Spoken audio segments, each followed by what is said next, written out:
Hello everyone. Today we are looking at how to automate network devices using raw paramiko in Python. So if you have ever tried this and had your script hanged or returned blank outputs, it's usually because you missed a few hidden and critical steps. So in this video, we will break down exactly how an interactive SSH channel works line by line. So here on the right hand side is the script, paramiko script, which will be talking to the Cisco device. It is an iOS XR device on the left hand side, and on the right hand side is paramiko script, which will be talking to the Cisco IXR. So let us break down line by line. Here,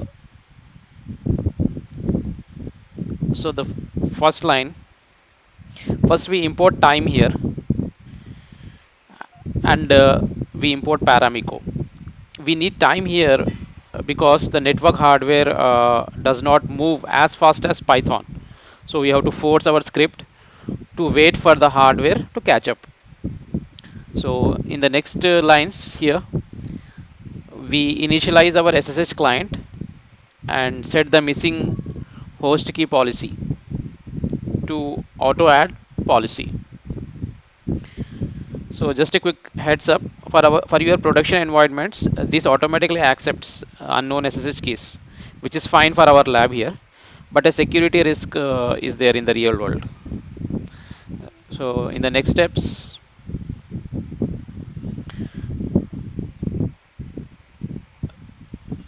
we connect to the device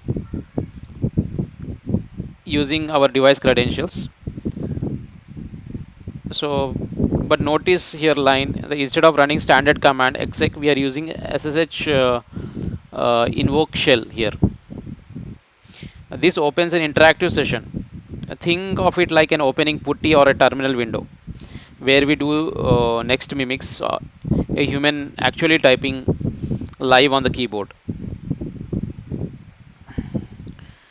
So now here is where the most people's script break. Look at this time sleep 2. We must pause here to let the router boot up its login banner. If Python types before the router is ready, the command gets lost. So once it's ready, we send a terminal length 0. If you're working with Cisco or similar devices, this is mandatory. It turns off the paging basically. If you skip this, the router will stop midway through a long output and print more prompt. So this is an important step, and your script will hang forever, waiting for someone to press the space bar. So finally, we run channel.receive 5000. This just flushes the buffer, clearing out the login text, so it does not clutter our final results. So with a clean slate, we send our actual command show version followed by /n to stimulate hitting the enter key here.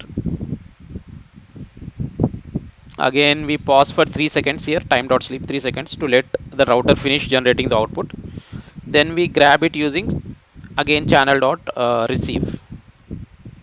Because network data travels as raw bytes, so we tack on decode UTF-I to turn those bytes into readable text that we can print to our console. So lastly, we have sss.close here, and then transition. That means basically it will be closing the SSS session. And this is how you manage a raw paramiko channel. So let us run this script and we can see what we are getting. So actually I have a copy of the script with me. Since I don't want to disclose my username and passwords, I just change the username and passwords. I will be copying the original script uh, to this demo script. So let us run this script.